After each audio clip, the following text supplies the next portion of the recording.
Breaking news from WRAL. Coverage you can count on. Here in the WRAL Live Center, we are following reports after a car crashed after falling off of a retaining wall. What we know so far about the investigation and the people or person who could have been hurt in this.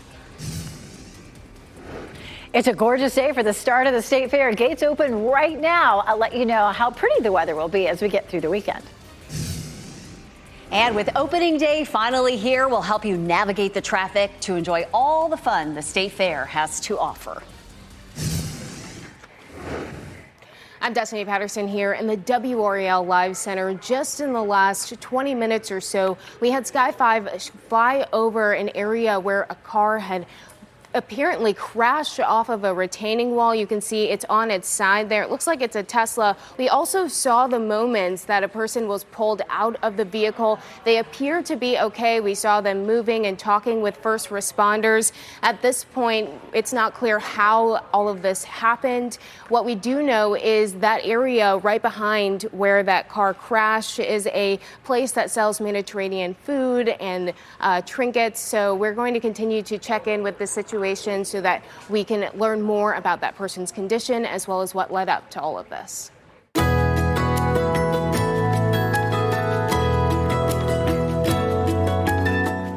It is the day many of us have been waiting for. The 157th North Carolina State Fair is now officially open. Good afternoon, everyone. I'm Renee Chu. And I'm Laura Levine in for Chris Lovingood. Yes, the wait is over. Thanks for joining us. WRAL is your source for all the excitement from the food to the rides and local entertainment. We're also monitoring parking and traffic control. We have team coverage this day of the first day of the fair. Sean Gallagher is covering that part of the story, and we kick things off with meteorologist Elizabeth Gardner and why the weather will be ideal to enjoy all things fair.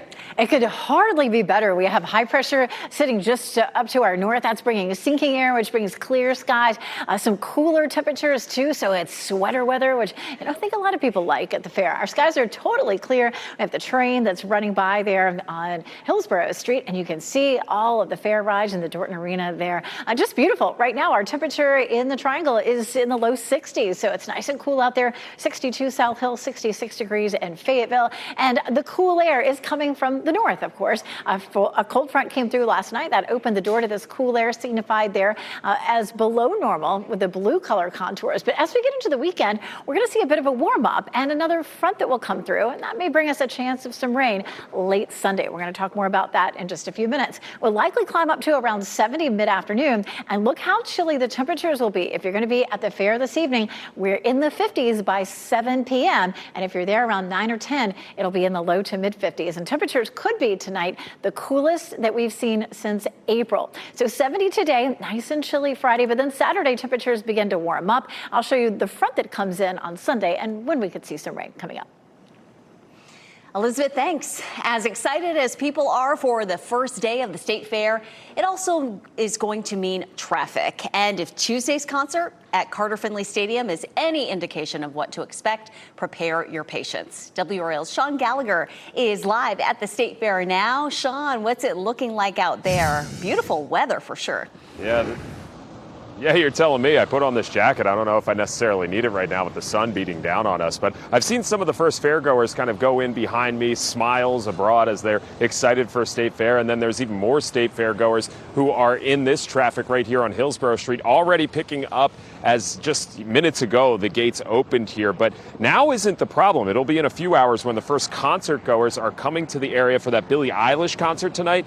Gates open over at the Lenovo Center parking lot at 1 o'clock, and people are hoping there's not a repeat of the traffic we've already seen this week in the area after the Chris Brown concert. But there's a very real chance it will be just as bad. Lenovo holds about 20,000 people, and historically, the State Fair attracts close to 40,000 people on the first day. Strategies are in place, including the DOT's efforts. Rather than continue any road work they have around this area, they tell me they shut it down here until the State Fair's over.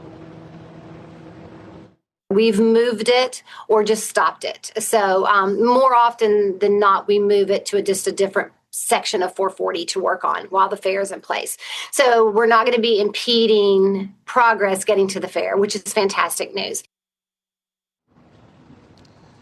Now, I've reached out to the Lenovo Center multiple times this week about the traffic concerns, namely why they scheduled 4 concerts here during the State Fair dates, but I've not received a response over the course of the last few days. Now, back out here live, on top of shutting down the DOT work here around the State Fair, Kim Diener tells me that they have reopened the Beryl Street Bridge, which runs parallel here to Hillsborough Street, just giving people another option who are trying to get here to State Fair, or honestly, those who are trying to maneuver around it. In Raleigh, Sean Gallagher, WRAL News. All right, Sean, thank you. And today is Wolfpack Day at the fair. NC State students get in for just $8. All you need is your student ID at the gate. Well, you can visit WRAL while you're over at the fair. We are in our usual spot right next to Dorton Arena. Dan Haggerty and Ashley Rowe will start things off today at 2 p.m. You'll find a comprehensive guide to the State Fair on WRAL.com. Durham police are investigating a shooting at the Oxford Manor Apartments. This is the 5th shooting there this year. WRAL's Ali Calabar is at the Durham police station with what we're learning from investigators. We saw Durham police gathering evidence at that scene for more than 4 hours, and now they're sorting through that evidence, trying to figure out what happened. And we spoke with neighbors earlier this morning. They tell us that they're used to waking up to gunfire. This is the 5th shooting at that apartment complex so far this year. We know that 2 children, 3 juveniles, and 2 men have been shot so far in 2025. Taking you back to this shooting this morning. This is video from the WRAL breaking news tracker. You can see Durham police investigating. We saw at least 6 bullet holes in the upstairs window. We also saw an evidence marker outside. Durham police say they found a woman with a gunshot wound around 1 this morning. She had non-life-threatening injuries. Listen to this broadcastify radio traffic of the moments police showed up to that scene. I heard his mom got hit. I heard 10 to 30 gunshots. A 42-year-old subject, female, shot in the upper thigh, conscious, alert, breathing. We're still working to find out if anybody has been arrested. We're going to keep you updated. Reporting in Durham, Ali Calabar, WRAL News. A Raleigh man is scheduled to appear in court tomorrow on child exploitation charges. Raleigh police arrested Daniel Bundowski this morning. The 52-year-old is charged with 20 counts. And according to the arrest warrant, Bundowski had numerous videos of child porn in his possession. It's unknown if any of the victims are local. Here in the WRAL Live Center, we have now learned the names of the people involved in a Sampson County crash where a 3-year-old died. Take a look at this video. We were on the scene of this crash when it happened earlier this week. We now know that the driver's name was Brittany Simmons, and the child that died was just 3 years old, Walker Lambert. There were 2 other kids in the car, a 13-year-old and a 5-year-old. We're told by police that they were all related. At this point, they're telling us that they believe that speed was a factor. That car ran off of the road, hit a ditch, and then hit a tree. Destiny, thank you. Governor Josh Stein returned to the town of Marshall this morning to highlight the resilience of local small businesses still recovering in the aftermath of Hurricane Helene. Today, Governor Stein and other state leaders announced that funds are being distributed as part of the DEQ's Flood Resiliency Blueprint program. It's the state's largest investment ever in the flood mitigation. The program will provide leaders with the data necessary to protect residents, communities, and businesses. Investing in resilience and enhancing the French Broad River Basin will help us better protect towns like Marshall from future flooding and protect rivers from pollution. The governor thanked the Department of Environmental Quality and the General Assembly for setting aside the funding. The project is expected to be complete by October 2028. North Carolina's Attorney General is taking the EPA to court over $150 million in canceled solar funds. Jeff Jackson says the money was supposed to help low-income and rural families install rooftop solar panels. The EPA blames Congress for pulling the plug. State officials say those funds were already obligated and that the agency overstepped its authority. The Solar for All grants were part of the Inflation Reduction Act. Jackson says the lawsuit aims to bring that money back to North Carolina households. Hundreds of jobs are heading to Garner. This morning, the Gregory Pool Equipment Company and the town of Garner announced plans to build a new state-of-the-art headquarters on Waterfield Drive. The company conducted site searches in Raleigh, Garner, Clayton, and Wendell. Officials say Garner stood out as the best fit due to its strategic location, access to workforce talent, pro-business climate, and strong growth trajectory. The company called the project a major investment in their employees, customers, and communities. We couldn't be more excited. The project represents a significant investment, $347 million in our community, not to mention the 692 new jobs, good jobs, high-level jobs for our people and bringing people in, helping our community grow. Construction is expected to begin within the next 24 months. The phased relocation will take place over 5 years. As the government showdown drags into its 16th day, Senate Majority Leader John Thune says he offered Democrats an opportunity to address their biggest priority, but he couldn't guarantee an outcome. Senate Democrats have been demanding fixes to health care to avoid a spike in premiums for many low and middle income Americans. Republicans accuse Democrats of wanting to give illegal immigrants access to insurance. Speaker Mike Johnson reiterated this morning that no health care outcomes can be guaranteed. Today, we're getting our first look at the designs for the 2026 American Innovation $1 Coin Program. The legendary co-founder and CEO of Apple will be honored with a commemorative coin from the U.S. Mint. The $1 Steve Jobs coin will cost between $13 and $25 when it goes on sale next year. It's inscribed with his name and, quote, "Make Something Wonderful," which is the name of the book published in 2023 with a collection of Jobs' writings. Well, next at noon here, Pentagon press pushback. Leading national news outlets have rejected a new Pentagon policy that bars journalists from the building. The restrictions forcing reporters to turn in their badges. Also, fumes on board. Passengers aboard an American Airlines flight reported feeling sick from an odor so strong they could taste it. A look at the response and investigation into the plane. Coming up next, sea storms moving in with WRAL's exclusive Dual Doppler 5000, sponsored by the WRAL Weather app. Download now for live radar.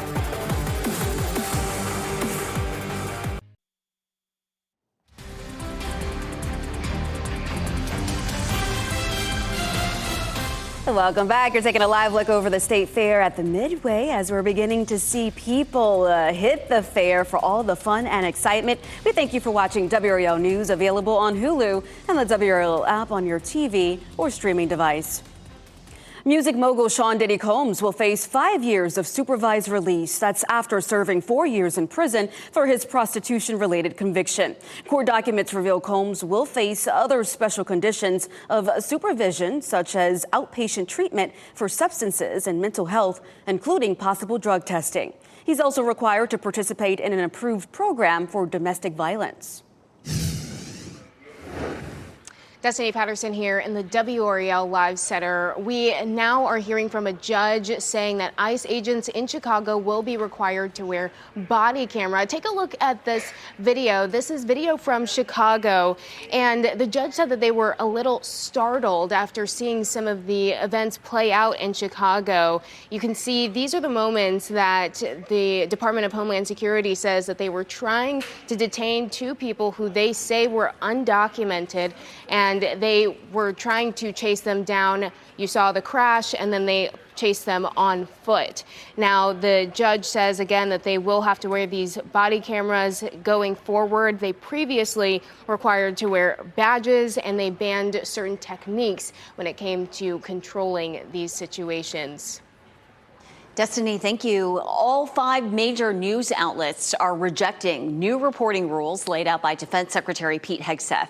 They would require that journalists only report information approved by Hegseth. Broadcasters issued a joint statement saying the policy is without precedent and threatens core journalistic protections. Shortly after 4 p.m. Wednesday, about 40 to 50 journalists left together after handing in their badges. Hackers targeted portable address systems at 4 airports in North America, blasting pro-Hamas messages. Free, free Palestine. Free, free Palestine. Travelers heard unauthorized messages with expletives that praised Hamas and attacked President Trump along with Israel's prime minister. The messages played in the Harrisburg International Airport in Pennsylvania, as well as 2 airports in British Columbia and 1 in Ontario. Transport Canada blasted the breach, while the FAA is investigating the incident at the Harrisburg Airport. Well, check this out. Fumes on flights. An American Airlines flight from Los Angeles to New York forced to make an emergency landing after the cabin filled with fumes. It comes amid new evidence that the air inside a plane can be contaminated with hydraulic or engine oil leak, leaving flight attendants and passengers feeling ill. NBC's Tom Costello shares the latest findings in this investigation. On the runway at LAX, we have a smoke odor fume issue. An American Airlines Airbus A321 turning around midair, landing and shutting down its engines after fumes began filling the cabin and cockpit. I do taste it in my mouth. So we got our masks on. Potentially the latest case of noxious fumes, often described as a dirty feet smell. Past incidents have included flight attendants and pilots reporting debilitating headaches, dizziness, even suspected brain injuries. The likely cause in those cases, oil or hydraulic fluid leaking into the plane's bleed air system, which pulls outside air through the engines and into the cabin, a common design. A recent Wall Street Journal investigation found more cases involving the Airbus A320. I was having trouble processing, memory issues, and had to change my diet due to the chemicals that were making its way through my body. I've seen over 100 flight attendants and half a dozen pilots with this condition. In response, Delta is now replacing the auxiliary power units on all of its Airbus A320s.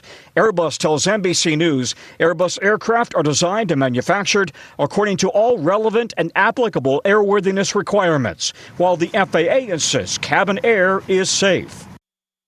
And that was Tom Costello reporting. The nation's flight attendant and pilots unions are calling for sensors and engine filters to keep toxic fumes from making their way into a plane. Very scary. Yeah, what a horrific ordeal to have those toxic fumes, that dirty feet smell for the flight. Definitely. My goodness. Yeah. Well, now to something more pleasant, of course. Beautiful weather out there. Look, not a cloud in the sky. And the temperature is feeling very much like fall. Meteorologist Liz Gardner. Oh, we just saw, was that caught a it. bird? Yeah, or something just flying above there. Yeah, but I had my back turned toward it, so I'm not sure. It almost looked like a raven. It looked like a big black bird out there. And also enjoying the absolutely gorgeous weather. So pretty. We're looking across Wake County toward Garner. And of course, you can see our Mix 101.5 radio tower right there at the front of the screen. 63 is our temperature. Our dew point is 42.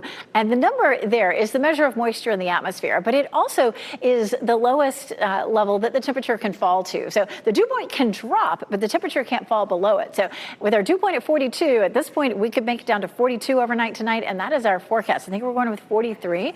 So the more we dry out the air, the more we can see our temperature drop. 63 in Roxborough, 66 Fayetteville, 64 in Goldsboro. So it's very comfortably cool, sweater weather, jacket weather out there for us today. 62 in Holly Springs, 65 Cary, 61 in Garner and Knightdale. But we're on our way to around 70 in the Triangle and 73 in Fayetteville. Temperatures tomorrow will be a little bit cooler, maybe upper 60s. We'll hold it in the 60s all day for tomorrow. Our temperatures are running a little cooler than normal, showing up there in blue across the East Coast. High pressure diving down, helping to push in that cool, dry air. But as our cold front for the weekend gets closer to us, we'll definitely see the temperatures warming up. You'll notice a big difference between Saturday and Sunday. Today, 70, 68 on Friday, and then we go to 77 on Saturday. So almost a 10-degree jump in our temperature on Saturday.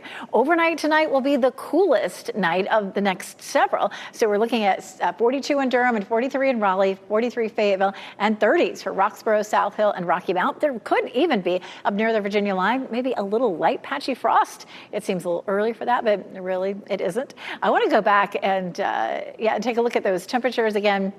And we're looking at those really chilly temperatures really across the viewing area. And then for Saturday morning, looking at mid to upper 40s, so not quite as chilly, but still pretty chilly. And that 43 that we'll likely see overnight tonight, early tomorrow morning, is the coldest since April 17th. We do have the potential for some rain, mainly Sunday evening and Sunday night. At this point, it doesn't look like a whole lot, but we could definitely use some rain. Checking out our drought status, we had abnormally dry conditions from Raleigh westward, and now a lot of our northwestern counties have gone under moderate drought. Most of our viewing area now moderately drought stricken, or we do have a pocket of severe drought as well. So that rain situation is, getting worse and worse in terms of our drought. We only have a small chance for rain late Sunday. I'm going to walk you through the timeline and show you how much we could see in just a little bit. Elizabeth, thanks. Park project delayed. Wake County commissioners have put 2 bond projects on pause today, starting on WRAL News at 4. Why rising construction costs are putting some projects in jeopardy. And response to backlash. For the first time, we will hear from the developer of the proposed Apex New Hill data center. On WRAL News at 5:30, his response to the concerns around this site.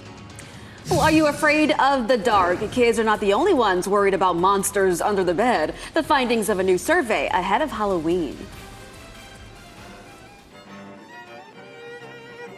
Okay. Listen to the sounds of the String Queens. Tonight, they'll kick off their 4-city tour of North Carolina. We'll talk to them live in our next half hour.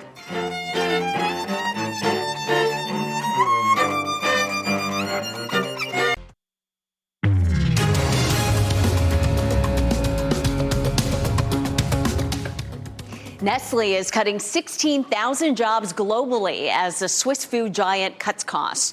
The job cuts will affect white-collar workers as the company shifts toward automation. The company behind brands such as Kit Kat and Nescafe uses AI in a number of functions, including research and development. It also employs automation to work on discounts and in-store displays. The layoffs will take place over a 2-year period. A growing number of Americans are concerned about the use of artificial intelligence. Pew Research surveyed people in 25 countries about AI. It found no more than 3 out of 10 adults in all the countries polled were excited about the technology, and 50% of Americans say they are concerned about AI use. Participants under the age of 35, they were more excited about AI compared to those ages 50 or older. Close, but no cigar. A driver in California might get points for creativity, but he gets a ticket for breaking the law.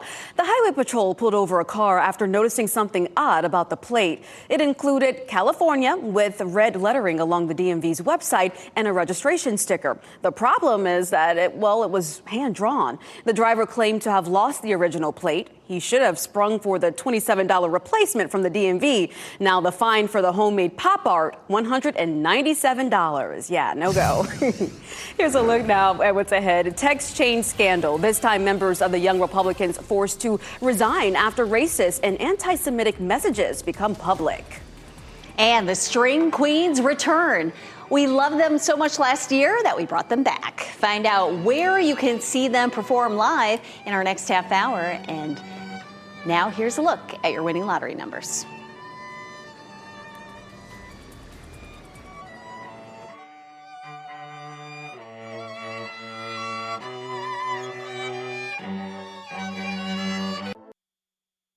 Shot in 4K ultra high definition. Your number one source for local news. WRAL News. Coverage you can count on.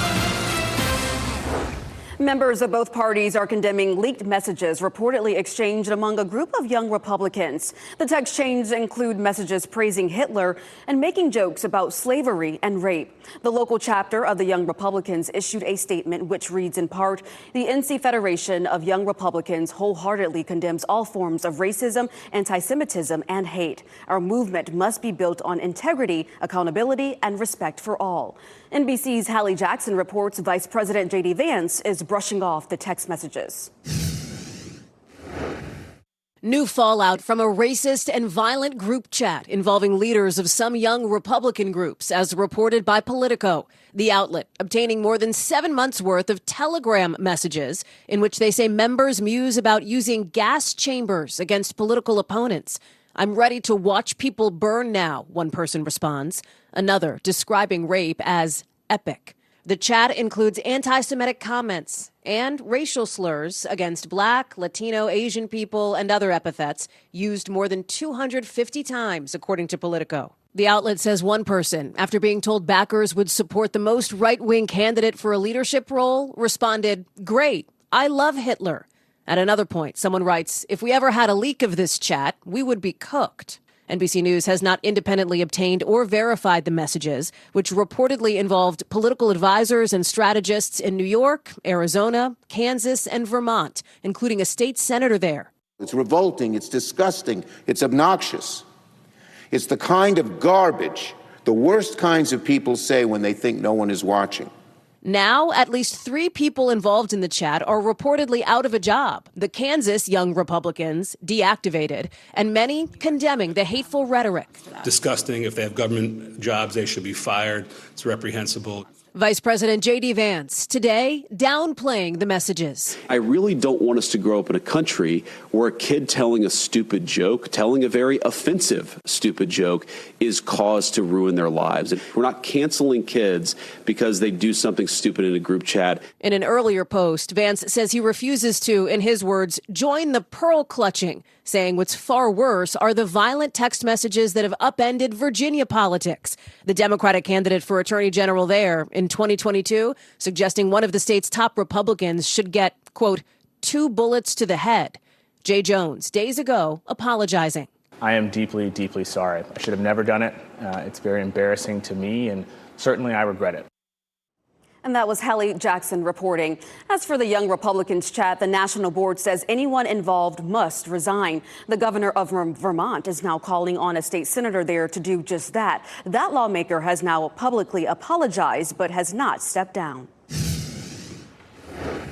Destiny Patterson here in the WRAL Live Center. The feds are responding now after a judge ruled that ICE agents in Chicago will have to wear body cameras. Take a look. These are some of the moments of some of those intense confrontations in Chicago. The feds say that they don't have body cameras and they have limited resources to hand them out immediately. The judge said that they understood those concerns. The details of all of this will be worked out early next week. Thanks, Destiny. Early voting for municipal elections gets started today in Wake and Cumberland counties. Election day is Tuesday, November 4th. Early voting will continue through Saturday, November 1st. A Wake County voter shares why she believes local elections are so important. These politicians need to know what's happening around us so that they can be able to focus on us. I know the national elections usually get all the spotlight, but it really starts back home, and people really need to understand these are the people that are making the decisions right here. In Wake County, you can cast your ballot starting at 8:30 at the County Board of Elections. 3 more polling places will open up for early voters on Saturday, October 25th. Those are at community centers in Garner, Apex, and Cary. In Cumberland County now, the first polling place opened at 8 a.m. today. You can cast your ballot at the Cumberland County Board of Elections. The Cliffdale and Kiwanis Recreation Centers will open to voters, and that is now open to voters today.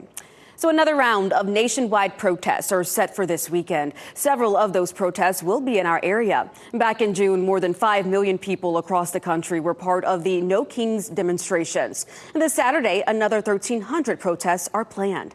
The group says this will be a nonviolent day of action to, quote, defend democratic norms and reject authoritarianism. Now, around 15 demonstrations are planned in our area. A full list can be found on WRAL.com. Take a look at your screens here. This is Jasmine Dunn. According to court documents, she is accused of stabbing someone with a campaign yard sign on the left ear. She faces a total of 3 misdemeanors. She also is accused of threatening to stab someone else and threatening to shoot someone else. Of course, we'll continue to follow this and see if we can get any more details on this situation. Wawa will open its 3rd store in Wilson on Forest Hills Road. This will be its 16th location in North Carolina. The popular convenience store and gas station is best known for offering fresh, made-to-order food like hoagies and breakfast sandwiches. Wawa has a goal of opening at least 90 stores statewide. Tonight is your last chance to share your thoughts about priorities for Raleigh's next budget. The city is hosting an in-person budget listening session tonight. It will be at State of Beer over on Hillsborough Street from 6 to 7:30 p.m. An online survey is also available through the end of November if you can't make this session. More information can be found on the City of Raleigh's website under Budget Input. Better for the long term, what researchers found had longer lasting results when comparing bariatric surgery to weight loss drugs. And afraid of the dark, you might be surprised at what percentage of adults fall in that category, the strategies they use to cope. Remember, you can watch WRAL News live anytime on WRAL.com or the WRAL app on your streaming device.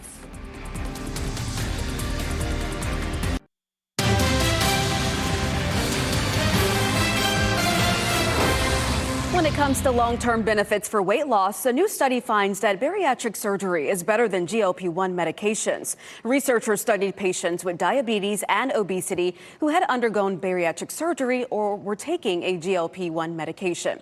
While both can help improve cardiovascular health and metabolism, bariatric surgery ultimately had more long-term benefits. For example, there was a 32% lower risk of death and 35% lower risk of major heart problems with bariatric surgery. Bariatric surgery is usually one and done, so people undergo surgery, 2-hour procedure, and then Blue skies and lots of sunshine out there, but our temperatures won't heat up too much. It'll be in that perfect fall, window of temperatures. Meteorologist Elizabeth Gardner in the WRO Severe Weather Center. 63 sounds great to me. It does. It's sweater weather out there, that's for sure, today and tomorrow. Then over the weekend, it warms back up. We could hit 80 on Sunday. It is that time of year when, boy, the temperatures tend to swing up and down a good bit. But 63 and just beautiful here as we take a look at the fairgrounds. So nice to see everybody there, kids enjoying the rides. This is actually right near our booth, right beside Dorton Arena, and we're looking out over the kiddie rides there. So it's going to be a great day. Temperatures climb to 70. Tomorrow will be at 68, and then a big jump for Saturday because we're going to see a cold front that comes in on Sunday, and ahead of that, it will warm up. But we could see some of the coolest air that we've seen so far this season overnight tonight. Be ready for some 30s. And Roxborough, South Hill, even Rocky Mount, Goldsboro at 41, Southern Pines at 41, and then from the Triangle southward, we're looking at low 40s. So in my book, that's puffy coat weather. And then on Saturday, here we go with some warmer temperatures. If you're going to be tailgating at the Georgia Tech versus Duke game, it's a home game for Duke. Temperatures will be in the 60s in the morning. Game starts at noon, and then we climb on up into the mid 70s during the afternoon. So beautiful to be outside on Saturday, football, the fair, whatever it is that you really enjoy doing. Right now, we're seeing air coming out of the north, so that's why we're so much cooler for today and tomorrow. But ahead of this front, we're going to see our wind coming out of the south again, and so as that front gets closer to us, our temperatures will continue to warm up. When the front gets here, it's not going to have a whole lot of moisture with it, but it still could have some effects on your plans. Right now, it looks like potentially around dinner time, maybe 5 or 6 o'clock, we could begin to see some rain, and it looks like it's out of here by Monday morning. We'll watch it here on Futurecast. We'll start it at 10 a.m. here, and the rain is well to our west, but by 5 or 6 o'clock, we're definitely seeing some showers across the Triangle area. It continues to push eastward, and it's out of here by Monday morning at 5 a.m. Now, that is today, which is Thursday, and of course, this is Sunday, so we still have several days. This is a lot faster than the models were showing yesterday, so I imagine there are going to be some changes. It may speed up, it may slow down, and of course, it could have a big impact on if you're going to be at the fair or somewhere outside on Sunday. So right now, we're on. And as we wrap things up, here's a look at a few of the headlines we're following today. One person is in the hospital after a car went through a retaining wall. Sky 5 flew over the scene as crews worked to get the person out. This happened on the 3900 block of Western Boulevard in Raleigh. Crews had to cut the roof off the car, and it took about 30 minutes to get to them. We're still waiting to learn more about what happened here and how that person is doing. A Raleigh man is facing 20 counts of child exploitation charges. 52-year-old Daniel Bondowski was arrested this morning. And according to the arrest warrant, Bondowski had numerous videos of child porn in his possession. It's unknown if any of the victims are local. Bondowski is scheduled to appear in court tomorrow. And gates are now open at the North Carolina State Fair. There is much to look forward to with new food options and rides. Traffic backups are expected as Billie Eilish will also be performing at the Lenovo Center nearby tonight and tomorrow. We have other ride options that you can take to and from the fair, among other attractions to enjoy on our website, WRAL.com. We'll be bringing you live team coverage at the fair starting at 4 p.m. A WNBA player made history last night in New York City. Chicago Sky forward Angel Reese traded the basketball court for the catwalk, becoming the first professional athlete to walk the runway at the Victoria's Secret fashion show. Reese says she put in a lot of effort, including working with a walking coach. Olympic gold medalist Suni Lee also hit the runway, but she says she didn't do much to prepare so that she could walk the runway as her normal self. I'm sure they both crushed it. Well, an aggressive otter reminded a California surfer that she was just a guest in the ocean. Isabella Orduna went out to catch some waves Tuesday evening at a popular spot in Santa Cruz. Suddenly, the session got wild after she realized that she had been bitten while in the water.